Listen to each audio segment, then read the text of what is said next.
இந்த வீடியோவில் நம்ம 9ஆம் வகுப்பு கணிதம் பாடம் 1 பயிற்சி 1.1ல் ஃபர்ஸ்ட் 3 கணக்கு தான் நம்ம பார்க்க போகிறோம்.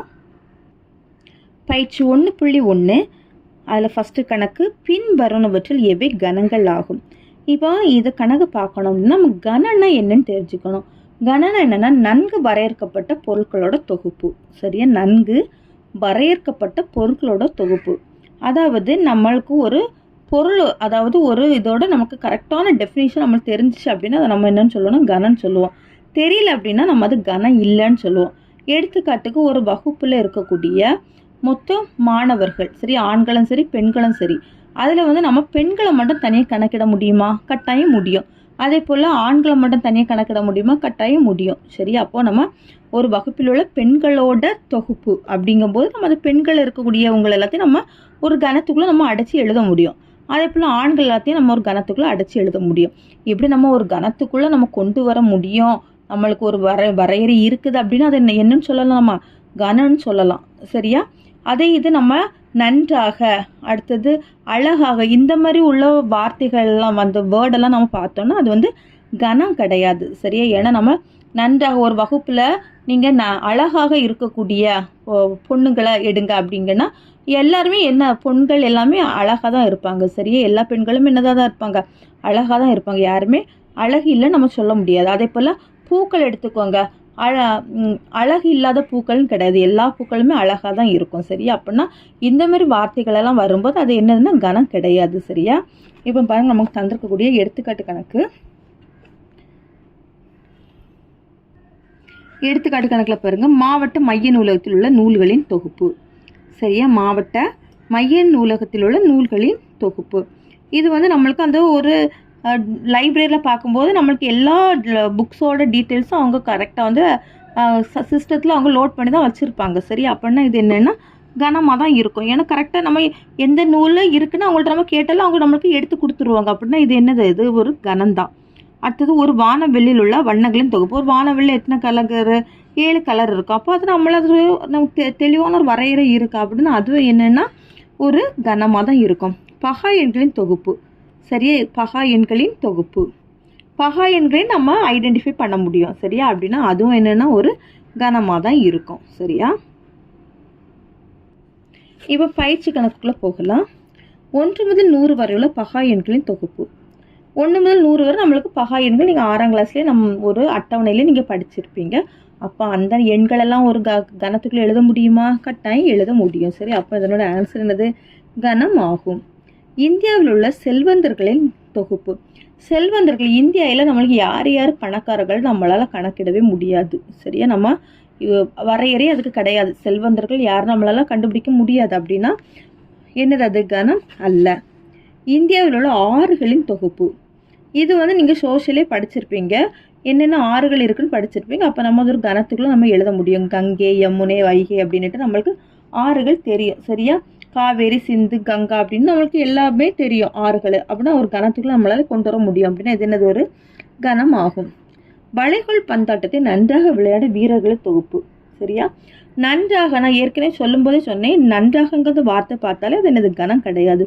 ஏன்னா விளையாடுவது எல்லாருமே நல்லா தான் விளையாடுவாங்க, யாருமே நான் குறை சொல்கிற மாதிரி விளையாட மாட்டாங்க. சரியா, அப்படின்னா இது என்னது கணம் அல்ல.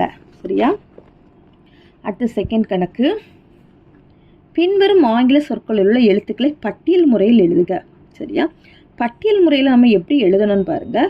இப்போ நம்மளுக்கு ஒரு வார்த்தை இங்கிலீஷில் ஒரு வார்த்தை தந்திருக்காங்க அப்படின்னா அந்த வார்த்தைக்கு நம்ம ஃபஸ்ட்டு ஒரு நேம் தரணும். இப்போ இதுக்கு ஒரு நேம் தரோம்னா கேபிட்டலில் ஒரு நேம் கொடுக்கணும். அடுத்து செட் ப்ராக்கெட் ஓப்பன் பண்ணிக்கணும், க்ளோஸ் பண்ணிக்கணும். சரியா, இப்போ இதில் இருக்கக்கூடிய ஐ பாருங்கள், ஐ 2 முறை இருக்குது, நம்ம ஒரு முறை தான் எழுதிக்கணும். வந்த லெட்டர் நம்ம திரும்ப எழுதிக்க கூடாது. சரியா, அப்போனா INDA இதுதான் இதனுடைய பட்டியல் முறை.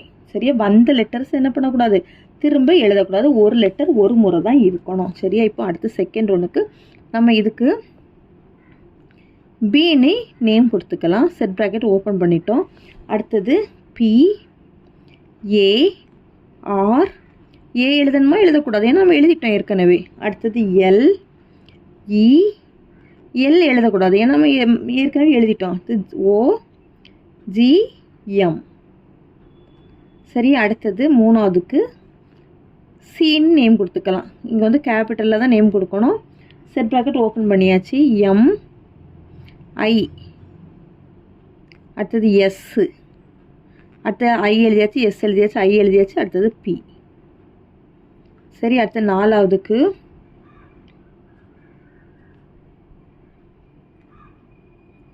கேபிட்டல் டி நேம் கொடுத்துக்கலாம். செக்கோஸ்லோவாக்கியான்னு கொடுத்துருக்குறாங்க. இதில் சி,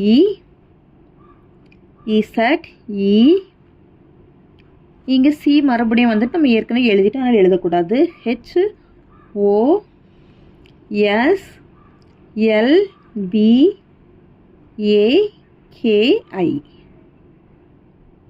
இதுதான் பட்டியல் முறை. அடுத்து 3வது கணக்கு. A = 0, 3, 5, 8ன்னு ஒரு செட் ப்ராக்கெட்டில் தந்திருக்கு.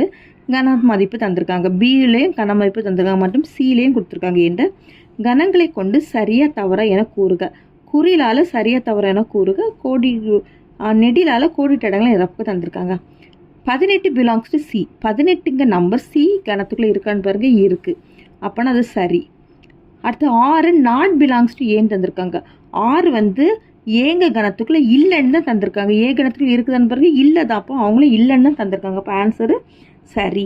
அடுத்தது 3வது 14 நாட் பிலாங்ஸ் டு சின்னு தந்திருக்காங்க. 14 வந்து சிக்குள்ளே இருக்குதான்னு பாருங்க, சிக்குள்ளே இருக்குது, ஆனால் அவங்க இல்லைன்னு தந்திருக்காங்க. அப்போ ஆன்சர்னது தவறு. அடுத்த 4வது 10 பிலாங்ஸ் டு பி. 10 பிக்குள்ளே இருக்குதா, இருக்குது. அப்போ சரி. அடுத்தது 5 பிலாங்ஸ் டு பி. 5 பிக்குள்ளே இருக்கா பாருங்க, இல்லை. சரியா, பி கணத்துக்குள்ளே இல்லை. அப்போ நான் தவறு. 6வது C belongs to B. Sorry, 0 belongs to B. 0 belongs to B. 0 வந்து பிக்குள்ளே இருக்குதான்னு பாருங்க, இல்லை. சரி, அப்போ அது தவறு. அடுத்தது கோடிட்ட இடங்களை நிரப்புக. 3 பிலாங்ஸ் டு டேஸ். 3ங்க நம்பர் எந்த கணத்துக்குள்ளே இருக்குன்னு பாருங்க, ஏல இருக்குது. சரி, அப்போ டேஸில் ஏ போடணும். அது 14 பிலாங்ஸ் டு 14 எதுக்குள்ளே இருக்குன்னு பாருங்கள், எந்த கணத்துக்குள்ளே இருக்குன்னு சி கணத்துக்குள்ளே இருக்குது. சரியா, 18 டேஸ் பின்னு கொடுத்துருக்காங்க. பி கணத்துக்குள்ளே 18 இருக்குதான்னு பாருங்கள், இல்லை. அப்போனா நாட் பிலாங்ஸ்டுன்னு போடணும். இல்லை அப்படின்னா என்னது, நாட் பிலாங்ஸ் டு. 4 டேஸ் பின்னு கொடுத்துருக்காங்க. 4ங்க நம்பர் இருக்கா, இருக்குது. அப்போனா என்னென்னு போடணும், பிலாங்ஸ்டுன்னு போடணும். சரியா, அவ்வளோதான் இந்த வீடியோ. தேங்க்யூ.